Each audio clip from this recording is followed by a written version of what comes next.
27 years old, I left a very demanding job in management consulting for a job that was even more demanding, teaching. I went to teach 7th graders math in the New York City public schools. And like any teacher, I made quizzes and tests, I gave out homework assignments. When the work came back, I calculated grades. What struck me was that IQ was not the only difference between my best and my worst students. Some of my strongest performers did not have stratospheric IQ scores. Some of my smartest kids weren't doing so well. And that got me thinking.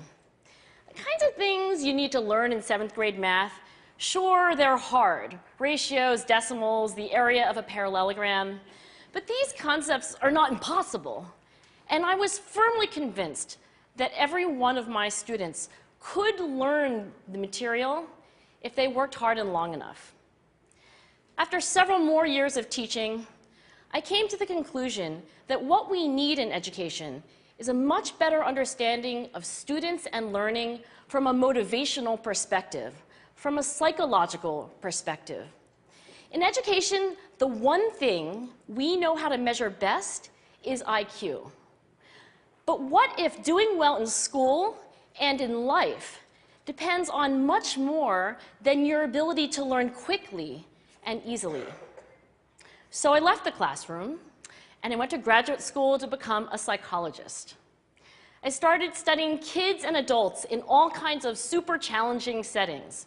And in every study, my question was, who is successful here and why?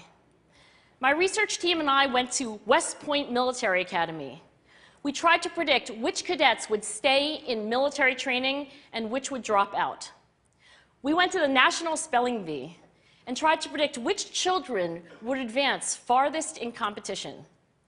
We studied rookie teachers working in really tough neighborhoods, asking which teachers are still going to be here in teaching by the end of the school year. And of those, who will be the most effective at improving learning outcomes for their students?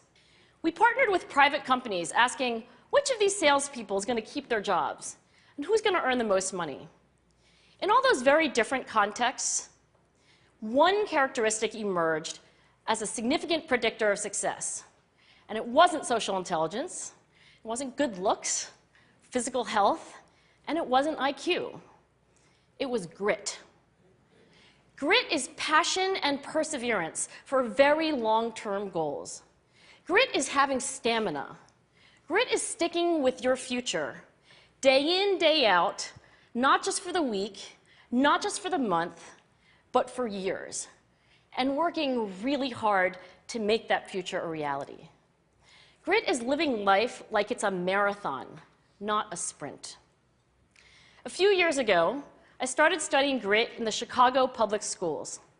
I asked thousands of high school juniors to take grit questionnaires, and then waited around more than a year to see who would graduate.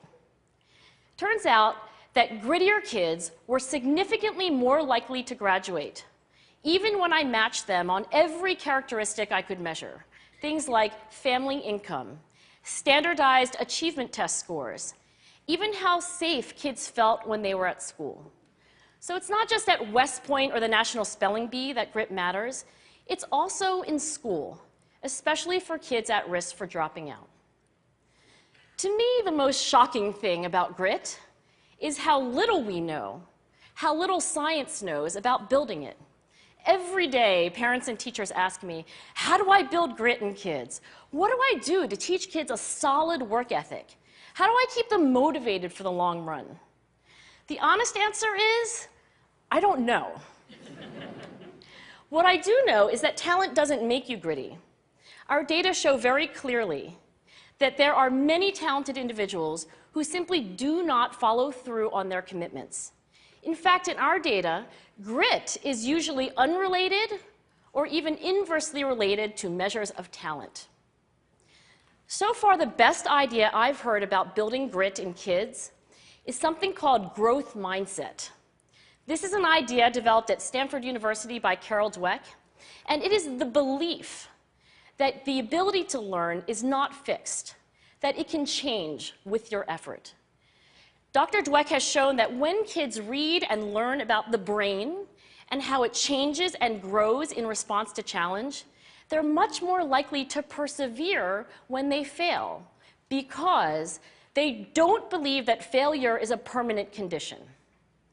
So growth mindset is a great idea for building grit, but we need more.